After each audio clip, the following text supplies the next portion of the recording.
I went cave diving with a friend. I think he's dead. My name's Quentin. I'm a cave diver. No matter what people say, it's not as bad as people make it out to be, as long as you do your research and bring the right supplies. The reason there's so many scary stories about caving is because most people are unprepared and untrained. Most caves haven't really been mapped out. That's what brings me to them. I want to be the Christopher Columbus of the caving world, without all the colonization and taking land that's not mine. Long story short, my buddy Jake found a cave, unmapped and untouched. We geared up, made sure people knew our location, and made a trek to the cave. It wasn't far from where we lived, just a small town in the middle of Massachusetts. I met Jake there sometime near 2 p.m. We both took our own cars. He had a top-of-the-line Jeep, could get through any terrain. I had a beat-up Camry. Hey Jay, you ready? Am I ready? I was born ready. Yeah, okay. I chuckled a bit. Jake has been a good friend of mine since high school. I met him at the McDonald's I worked at. I'm assuming you packed everything like normal? He gave me a weird look. The gear, the safety gear. I didn't want to get so angry, but I called off work for today and I'm not missing more time when it's gonna rain later tonight. Oh, yeah, no. I got the gear, don't worry. He gave me one of those awkward smiles in an attempt to reassure me. I was a little uneasy about it, but I can't lie and say it didn't work because I stopped asking. It was around half a mile to the cave from where we parked, so it should be near 10 minutes to get there since we were walking. We grabbed our packs and made the walk. Around 5 minutes in, I noticed a skinny but 4-foot-tall rock with an arrow facing the direction we came from. Jake, what the hell? I thought you said this place was unexplored. Sorry, man, I must have missed it. What do you think it means? I can only assume where to leave. Let's just go check it out anyways. 5 minutes later, we ended up at the cave entrance. It was no different than any other cave I've seen in terms of the surroundings, except for one thing. Right above the cave hole was an arrow pointing up. I was still so pissed at Jake for thinking the cave was unexplored that when he attempted to bring up the arrow, I ignored him. Okay, I'll head in first then. As I watched him go down, first my excitement of the cave diminished. I followed suit anyways. Like every cave, this one was jaggy. The edges of the wall would scratch your skin like a cat's claw if you weren't careful. It's the only reason we're wearing leather down here. The cave went down like a slope on a graph. It went on like that till we hit a small tunnel. It was definitely the smallest space I ever went through. I had to push, no ram, my bag through it. I didn't think it was going to get through all the way with the sides of the tunnel squeezing me in its rocky hands. Jake, I'm having some trouble getting through. I'm going to need you to pull on my bag. Silence. I didn't even realize I couldn't hear his muffled scuffling in front of me. How far ahead did he get if I couldn't hear him right in front of me? Jake? I waited there for what felt like hours. It wasn't till I heard Jake scream at me that I realized it had only been a few minutes. Quentin, back up and leave. Now. He wasn't close at all. His voice echoed from what sounded like the bottom of the cave. I barely even heard him. What's wrong? Jake, can you hear me? I got no response, and right after I yelled back at him, the cave rumbled. A gust of wind blew into my face from the sides of my pack in front of me. I felt the cave yelling at me, and I wasn't the type of fool to ignore it. I scuffled as fast as I could in reverse. I didn't even grab my bag. As I was retracing my actions, my helmet somehow got stuck. I was so terrified that I just undid the strap and left it. The cave kept rumbling louder and louder as if the earth itself was imploding. I barely made it out the tunnel before I watched it completely close. And I don't mean it collapsed, it closed. I don't even know how to explain it. The rocks grew together. I didn't have time to worry about Jake. I crawled up the slope faster and faster and faster till I got to the entrance. As I threw myself out, I looked at the entrance. I noticed the arrow changed directions. It was facing left, right where we came from. I didn't think anything was chasing me, but I ran and ran for what seemed like an eternity until I saw the rock we passed, the arrow pointing left. I couldn't stop, I wouldn't stop. That was until I saw the rock again. It was point right, I ran right. I came across it another time. It pointed straight. I went straight. Then I saw the cave and the arrow pointed down. I blinked and realized I never left the tunnel, let alone the cave. But I got out of the cave again and I followed the arrows again. I'm stuck here. If you're reading this, then my message got out of this loop I'm in and means there's a connection between here and the real world. My wife is haunting me. I've always hated the night, particularly the last moments of consciousness before I fall asleep. I know it's completely ridiculous for a grown man to be afraid of the dark, but I hate the way the shadows grow and shrink as though they have minds of their own, broken only by the slivers of light that make their way between the gaps in the blinders over my window. I hate how the darkness gives my mind the power to materialize its cowardice. And just like that, the pile of clothes strewn across my chair is Leviathan upon his throne. But that's not really it, is it? Do you want to know the real problem with the dark? The dark makes my eyesight too good. So good that I can see things that aren't visible in the light. To be honest with you, I think I hate the dark because I feel as though it's the only time that I can see what the world really looks like, and what a terrifying place that must be. I pondered on this as I lay in my bed at 3 a.m., the devil sitting in my chair as usual, and the dead woman that haunted my apartment staring at me from the corner of the room as usual. Did I tell you there's a woman in my apartment? Sorry, must have slipped my mind, so let me go back a bit. The year is 2021, shortly after COVID restrictions had ended, and I was in my last few years of med school, looking forward to my life on the front line of healthcare, being the real-life hero I've always wanted to be. That was until something happened. No, I did something. One day I was driving my wife, Sarah, from her salon appointment when my phone began to vibrate in the center console. A call from my best friend Jared, and I swear I only looked for a second, but the next thing I knew, my car was airborne. I'd smashed into the edge of a turnpike, immediately flipping the vehicle over. The actual event lasted only a few seconds, but the feeling must have been hours. The doors caved in and windows shattered in patterns that were almost beautiful. I saw my wife's freshly cut and washed hair twist and spin in the wind as we rolled around at terminal velocity, all of which ended in an abrupt stop when we crashed into a tree.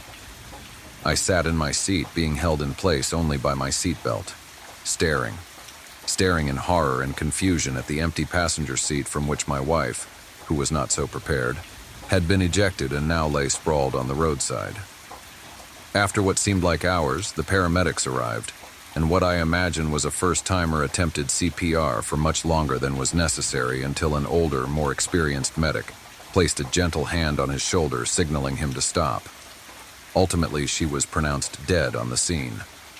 Now I am haunted, not just mentally, but by a presence slowly manifesting in my home. I didn't notice her the first few months. She was nothing more than a peripheral vision, something I only saw when I walked past mirrors or turned around too quickly. But soon it became inexplicable and beyond that, inexcusable. Her presence was most pronounced in the moments before I fell asleep, breathing in my ear and caressing my hair in the same loving way she did when she was alive. I never believed in ghosts. Being the man of science I was, it was ridiculous to think that anything exists once bodily functions cease. But here we are. After the accident, I stopped leaving the house altogether, subsisting exclusively on a diet of ramen noodles and Doritos, only leaving my trash-filled apartment to collect my weekly ration.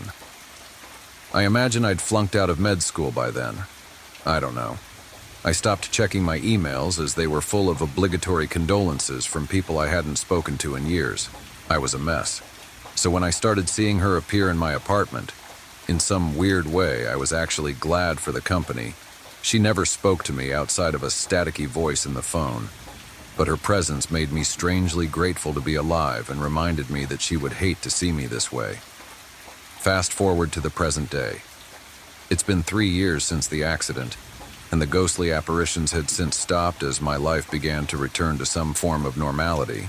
I had re-enrolled in school and started my internship at the local hospital, and that was where I met her. Emily, one of the nurses at the hospital. She had long brown hair and rolling hips that made you want to watch her walk away. Things started off innocently enough. Little glances from across the hall and polite conversation in the elevator. But soon I found myself hoping I'd run into her on my rotations, which is exactly what happened. In fact, much to my surprise, these run-ins magically became more frequent, almost as though we were subconsciously looking for each other. "How are you today?" she said sweetly. "Much better now," I said in my head, and accidentally out loud. She giggled and left the elevator. Soon enough, I found myself complimenting her appearance. Compliments turned to flirting, which turned to making out in unoccupied rooms, and before I knew it, I had a girlfriend. I wasn't sure I was ready for a relationship, but the way her eyes lit up and her voice lilted when she spoke to me was far too convincing to pass up. I wanted to take things slow, though, so whenever things got too hot and heavy, I would always, much to her annoyance, put a stop to it. I hadn't had sex since my wife died, and until I met Emily, I wasn't even sure I wanted it anymore. This continued for about a month until I felt ready, and so one day when we were both off shift, I invited her over to my apartment. She had never been to my place before, so I spent all day cleaning and getting it ready. Up until that point, I hadn't had the heart to take down the pictures of my wife, but I knew it was time to let go, and so with great pain I removed each picture from the wall, placing them in a shoebox that I then put in my closet. Emily came over at about 5:45. She wore a blue dress with floral print and greeted me with a kiss at the door. Our dinner was full of laughter and light-hearted conversation, something I hadn't had in a while. After which we sat on the couch with a bottle of wine. We both knew what was up, so as soon as we touched the seat, we began kissing like horny teenagers excited for their first time. The sex was passionate, and better than either of us could have imagined. We lay naked, cuddling on the couch, post-coital bliss engulfing us. But for some reason I felt watched, like there were eyes burning themselves into the back of my head, judging me, contemptuous. This continued the next few times she came over, and things only got stranger. Lights flickered and doors slammed. It felt as though every time she touched me, the house would protest in some way, and it wasn't just when Emily was around anymore. I began seeing Sarah again, but this time it was different. She wasn't just a flash in my periphery. She had become a permanent fixture in my apartment, appearing every time I turned off the lights or looked in the mirror, and now she seemed angry. Her face was in a permanent scowl, and her empty eyes followed me around the room. I never mentioned any of this to Emily. I figured I should wait at least a few months before I start sounding batshit crazy, but one night it all came to a head. Emily lay in bed next to me, soft breaths leaving her mouth as she slept. But sleep did not find me that easily. Instead, I stared at my dead wife as she stared back, and then she did something she had never done before. She began to approach the bed with silent footsteps, and in the blink of an eye, she was on top of Emily with both of her pale hands around her neck. Her eyes shot open with fear and confusion as Sarah strangled her. I attempted to free Emily, but her grip was ironclad. All I could do was beg and protest as I watched the life leave my girlfriend with wheezes and gasps, and just as it had started, it was over. Emily's hand stopped clawing at Sarah, and her arms fell limply to her sides. She was dead. Sarah's grip loosened, and she turned her attention to me, speaking for the first time since her death. 2 simple words that would haunt me forever. "You're mine." I looked at the stairs, and they looked back at me. For some context, when I was a kid, my grandmother always told me to avoid staircases at night. "They're bridges between worlds," she'd say, her voice low and grave, as if she knew something no one else did. "When it's dark and the house is quiet, the stairs aren't yours anymore. They belong to something else." I laughed it off, like any kid would. But when she passed, and I inherited her old creaking house, I stopped laughing. The stairs in her home always felt strange. Too steep, too narrow. The wood slick under my feet as though it wanted me to slip. After I sold that house, I swore I'd never live in another old place. But when Lily showed me the Victorian on Elmwood Drive, I felt that old unease creep back up my spine. "It's perfect," she said, spinning in the foyer. Her smile was so wide, so full of hope, that I couldn't say no. The house loomed around us, its tall ceilings casting long, jagged shadows that moved even when nothing else did. Dust hung in the air like a fog, and the wallpaper peeled in long, curling strips, revealing the splintered bones of the walls beneath. But it was the staircase that held me captive. It coiled up from the center of the house, an imposing spiral carved from some dark, oily wood. Its banister was smooth, gleaming unnaturally in the dim light, and the steps were impossibly deep, as if they'd been built for something larger than humans. When I stared at it too long, my vision blurred, and the staircase seemed to twist, the angles wrong, the shadows pooling in ways they shouldn't. I felt it then. A pressure, subtle but undeniable, like the house itself was aware of me, watching. "It's just a staircase," Lily said when I mentioned how unsettling it was. But even she couldn't hide the way her voice wavered, just a little when she touched the banister. The first few nights were quiet, save for the usual creaks of an old house settling. Lily and I busied ourselves with cleaning and unpacking, but every time I passed the stairs, I felt their weight, their pull.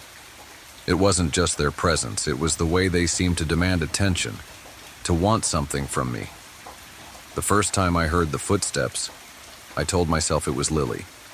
It was after midnight, and I'd been lying in bed, staring at the ceiling. The sound was faint at first, a soft creak, then a pause, then another creak. The pattern was too deliberate, too steady, to be random. I got up, my heart pounding, and stepped into the hallway. The stairs were empty. "Lily?" I whispered, my voice cracking. No answer. Just the oppressive silence of the house and the faint scent of wood polish that had started to cling to everything. I checked every room, but Lily was fast asleep in bed. The next morning, I found something that made my stomach turn. On the first step was a faint impression, a footprint, but it wasn't mine or Lily's. It was long, inhumanly so, with too many toes that splayed outward like tree roots. The wood beneath it was warped, the grain rippling outward as though the step had softened under the weight of whatever had stood there. When I showed Lily, she laughed nervously. "It's just an old house," she said. "The wood's probably warped from moisture or something." But that night, she stared at the staircase longer than usual, her fingers grazing the banister. The noises grew worse. What started as faint creaks became loud, deliberate thuds like something heavy dragging itself up the stairs. And then came the whispers, low and guttural, words I couldn't understand but felt deep in my chest, like vibrations reverberating through my ribs. And then there were the dreams. In them, I was always at the base of the stairs, unable to move. The wood was no longer wood, but flesh, pulsating and veined, slick with something dark and wet. Faces swirled in the banister, their mouths opening and closing as they whispered to me in languages that twisted my mind. At the top of the stairs was a figure, tall and angular, its body wrong, too many joints bending the wrong way.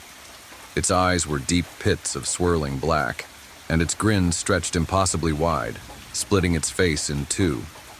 When I woke, I could still feel the weight of its gaze. I thought it couldn't get worse. But then Lily changed. I found her one night standing on the stairs, her back to me. Her head tilted at an unnatural angle, her neck twisted just slightly too far. "Lily?" I called. She turned slowly, her movements jerky, like a marionette being pulled by invisible strings. Her face was hollow, her skin sagging as though it no longer fit her bones. Her eyes were black voids, and her lips were cracked and bleeding, stretched into a smile that wasn't hers. "They're beautiful," she whispered, her voice rasping like dry leaves. "What are?" I managed to choke out. "The stairs," she said. "They've been waiting for us. I tried to run that night, but the house wouldn't let me. Every door led back to the base of the staircase, its steps glistening wet and raw, the faces in the wood grinning at me with too many teeth." The whispers grew louder, more insistent. They weren't words anymore, but emotions, sensations, fear, hunger, longing. I fought for days, maybe weeks, refusing to climb those steps. But the house wore me down. The air grew heavier, suffocating, until it felt like my lungs were filled with tar. I couldn't eat, couldn't sleep, couldn't breathe without feeling the pull of the stairs. Last night I stopped fighting. As I stepped onto the first step, the wood shifted beneath my feet, soft and warm like flesh. The faces in the banister writhed, their mouths stretching open in silent screams. With each step, my body felt lighter, less solid, as though the house was peeling me away from myself. My skin tingled, then burned, then softened, sinking into the stairs as if I were melting into them. By the time I reached the top, I was no longer myself. My arms had twisted, bending in impossible ways, my fingers merging into long, spindly appendages. My skin pulsed with the rhythm of the house, veins spreading like roots into the floor. And then I saw Lily. She was waiting for me. Her body fused with the staircase, her face stretched across the banister, smiling. Her voice echoed in my mind, soft and sweet. "It's beautiful, isn't it?" And for the first time I understood. The house doesn't take you. It welcomes you. Yuletide terror. I'm a seasonal worker at a dying mall in Michigan. I remember when this place used to be popping, especially around the holiday season. But now, the only businesses that are open are a J.C. Penney, a Goodwill, a Mexican restaurant, a Dunham's Sporting Goods, and the saddest Victoria's Secret you've ever seen. When I was a kid, we would come here right before Christmas. We never really bought anything. I would just throw all my pocket change into the fountain and we'd eat at the Mexican restaurant. But most importantly, we'd go see the big man himself, Santa Claus. Even though my parents never told me that Santa was a real mythical being, they did tell me that Santa is a fun game that everyone participated in for Christmas. Looking back now, I just think they didn't want me to spoil the illusion for any other kids at school. This Christmas, I was the mall Santa. I was home from college on Christmas break, and everywhere I applied for work was staffed full. The pay for being this mall Santa was weirdly good for a dying mall. Apparently some local eccentric rich guy enjoyed making this magic happen, so he sponsored the event every year. The guy was paying me $45 an hour, 5 hours a day for a week. I hopped on that opportunity before anyone else could. The first day of work was easy enough. About 30 families came through. The kids cried as they got their pictures taken, and they told me they wanted V-Bucks and told me I had skibidi riz. I'm only 21, but these kids were making me feel like I was the actual thousands of years old Santa Claus. I'm not one to critique the younger generation because I was once that kid calling everyone bae and I screamed butter whenever I got a gold ingot in Minecraft. I'm just glad the kids are all right. The one upside to the gig was that I was really hitting it off with the woman who was playing the elf. She was the mysterious rich man's daughter. Her name was Amara, and boy was she a smoke show. She told me about how her dad has been the CEO of various oil companies, health insurance agencies, and is actually the owner of this mall. She said that he didn't have the heart to close the place because it meant so much to him as a child. The rest of the week went about as you'd expect. Kids, pictures, V-Bucks, and flirting with Amara. On the last day of work, Amara's father came in to meet me. His name was Damien, and he was super cool. He looked like he could be anywhere from 35 to 75 years old. It was hard to get an accurate gauge. Amara told me he uses some weird experimental anti-aging stuff. He came in dressed as an elf and interacted with all the kids and even handed out $100 V-Bucks gift cards and candy to all of them. He was a superstar. After the night was over, he invited me over to his place for a big Christmas dinner. Christmas wasn't for another 2 days, but he said that he wanted to congratulate me on being his best mall Santa he'd ever employed. I was starving and poor, so going to the strange multimillionaire's house for fancy people food sounded a lot better than another McChicken for the 4th night in a row. It took an hour and a half or so for the chauffeur to get us to their house. They lived in the middle of nowhere, way back up in the woods. The driveway must have been at least 2 miles long. The house was immaculate. It was a giant 25,000 square foot log cabin. The fence and gate that surrounded the property was gilded with various ironwork art pieces. The one I locked in on was a nativity scene, but the baby Jesus was missing. I couldn't tell what was in his place, but it didn't seem like that mattered. We got inside, and one of his many butlers gave me a bag. He told me to go take a shower and to meet them in the main dining room. Amara led me upstairs to the bathhouse for me to take my shower. When I say bathhouse, what I mean is a giant room with a bathtub the size of your standard middle-class backyard pool.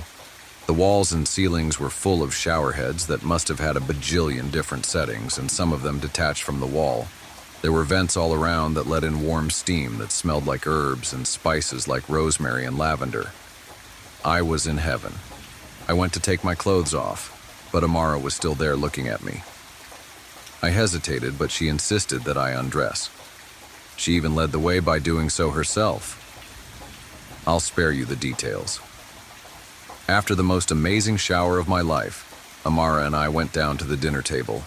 It must have been 30 feet long, and it was full of food. 5 turkeys all cooked in different styles, 5 vats of mashed potatoes, a bunch of freshly baked bread, mashed butternut squash, veggie platters, 3 hams, lamb chops, beef Wellington, and desserts on desserts on desserts. It was amazing. I ate and ate and ate. All but a few of his employees were eating. The ones who were serving had already eaten their fill. It wasn't until my 5th glass of wine that Damien spoke. Damien, I would like to wish all of you here today a very Merry Christmas. For those of you, and I see many of you, chuckles mirthfully, who have drank too much are free to spend the night. We have plenty of beds and rooms for all. Please keep eating and drinking and making merry. I must now retire to my bedroom. I can't party like I used to. Merry Christmas to all, and to all a good night. We all responded with a boisterous Merry Christmas and clapped as he left. Amara and I were seated next to each other, and she kept filling my glass with exotic wines that I could never afford. She kept whispering sweet nothings into my ear until it was time for us all to go to bed. She led me to a room that was styled to look like a small, cozy cabin complete with a fireplace and bearskin rug. Although she offered to stay the night with me, I was too drunk and too tired to partake in Yuletide carols, if you catch my drift. She kissed me and told me good night. As soon as my head hit the pillow, I was out like a light. I woke up around 3 a.m. with a start. I was disoriented since I wasn't in my own bed, but I quickly remembered where I was. I rolled over in the king-sized bed and saw someone laying in bed next to me. The figure was facing away from me, so I couldn't tell who it was. I assumed it was Amara until I heard them speak. Damien, you know, I really did like you. And with that, I jumped out of the bed and ran for the door. When I flung it open, I saw Amara was there. She stabbed me in the neck with some kind of syringe, and within seconds, I was slumped over on the floor, still very much conscious. They dragged me down to the basement and chained me up to some pipes that were running along the ceiling. Me. Why are you doing this to me? Damien. Well, we gotta stay young somehow. You see, Amara and I are very old. I'm not a CEO, and my name isn't Damien. It's Deva. It was Reva, and I am what you call a Deva. I'm the last of my kind, so I've taken my classification as my proper name. Me. That doesn't answer my question. Please, just let me go. I'm sorry. Deva. We've been beaten down and forgotten by your world. You know, around this time of year we used to be lauded by occultic sects, praised, adored. Now you humans honor that startup god Jesus and that fat red saint. We need your soul. Then his nails elongated into talons, his teeth into fangs. Amara's beautiful form morphed into a grotesque and hideous hag. They both latched their maws to my neck and began to drink. Just before I was about to pass out, they detached. Deva. The soul resides in the blood. It's the tether between this world and the unseen realm, where the divine meets the material. We're going to finish you off on Christmas. Have a good night. Christmas Eve was not enjoyable for me. The butler's force fed me sweet fruits, wine, and bread to get my blood to be more delectable for Deva and Amara. I tried to resist by forcing myself to vomit, but it was no use. They just cleaned me up and stuffed me full. I was about to consign myself to death for tomorrow, until I heard a struggle. I heard clanging and clashing. The torrent of footsteps made such a clatter above my head. I began to scream for help. Then it went quiet. It was as still as a crypt in the sticks. Suddenly, I heard loud, jingling, heavy footsteps coming down the stairs towards the door that led into my prison. The door opened and the body of Deva appeared. His eyes were rolled back into his head, and he had a huge piece of coal jammed into his mouth, complete with a broken jaw. Then in walked a man clad in red. "Ho, ho, ho, Merry Christmas. Need a lift?"